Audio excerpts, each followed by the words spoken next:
ગુજરાત બાર કાઉન્સિલની ચૂંટણીમાં પ્રથમ વખત નર્મદા જિલ્લાને પ્રભુત્વ તો નર્મદા બાર પ્રમુખ તરીકે સતત 12 વખત ચૂંટાયેલા વંદનાબેન ભટ્ટ બાર કાઉન્સિલિંગમાં પણ મેદાન મારી ગયા છે। ગુજરાત બાર કાઉન્સિલની ચૂંટણીમાં 18 પૈકી 14મા ક્રમે મતગણતરીમાં વંદના ભટ્ટ વિજેતા થયા છે। વંદનાબેન આઈ ભટ્ટનો ભવ્ય બહુમતી સાથે વિજય થયો છે।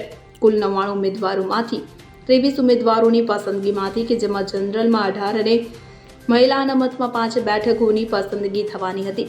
આ પ્રક્રિયામાં વંદનાબેનને 2,03,002 કરતાં વધુ મતમૂલ્ય પ્રાપ્ત થયું છે કે જેમાં વંદના ભટ્ટ 18 નંબરમાંથી 14 નંબર પર વિજેતા થયા છે। છેલ્લા 25 વર્ષ ઉપરાંતથી ભરૂચ નર્મદા જિલ્લામાંથી પ્રથમ વખત આ ગૌરવ પ્રાપ્ત થયું છે કે જે સમગ્ર વિસ્તાર માટે ઐતિહાસિક સિદ્ધિ સમાન છે।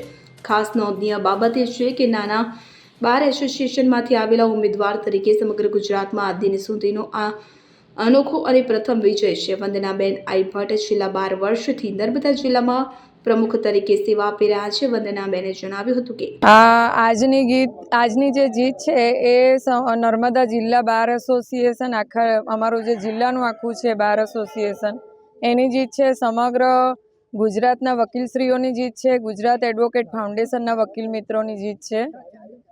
ગુજરાત બાર કાઉન્સિલની જે ઇલેક્શન હતું 2026નું એમાં કુલ 99 ઉમેદવાર ઉભેલા હતા અને 99 ઉમેદવારમાં મારો જનરલ કેટેગરીમાં 14મો નંબર આવ્યો છે। મારા 2030 જેટલા મત એકડા આવ્યા છે મારા।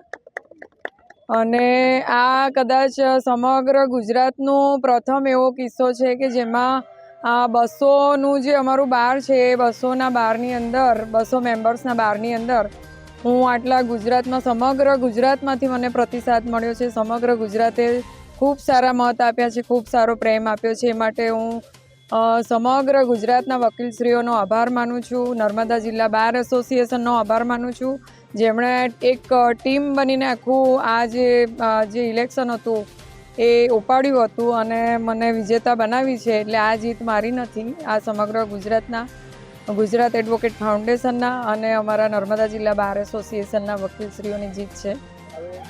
આ ચૂંટણી જીત્યા પછી તરતથી મારી કામગીરી વકીલશ્રીઓના જે પ્રશ્નો છે, અર્નેશ કુમારનું જજમેન્ટ અંગેનું છે, વેલફેરના પ્રશ્નો છે અને એવા ઘણાય પ્રશ્નો છે કે જે અત્યારે વકીલશ્રીઓને મૂંઝવે છે એ પ્રશ્નો માટે મારી કામગીરી રહેશે અને વકીલશ્રીઓના પ્રશ્નોનો ત્વરિત નિકાલ કરવાનો મારો પ્રયત્ન સતત રહેશે। ત્યારે જિલ્લાના રાજપીપળા તાલુકામાં આવેલ હરસિદ્ધિ મંદિરથી માતાજીના આશીર્વાદ લઈ ખુલ્લી જીપમાં વાતે ગાતે સ્કૂટર, બાઇક અને કાર રેલી સાથે ભવ્ય વિજય સરઘસ નીકળ્યું હતું। દીપક જગતાપ સાથે રાજપીપળા। હવે જુઓ દેશ દુનિયાની તમામ ખબરો તમારી આંગળીના ટેરવે। ઉઠાવો મોબાઈલ અને ગૂગલ પ્લે સ્ટોર પરથી ડાઉનલોડ કરો અમારી CN24 ન્યૂઝ મોબાઈલ એપ।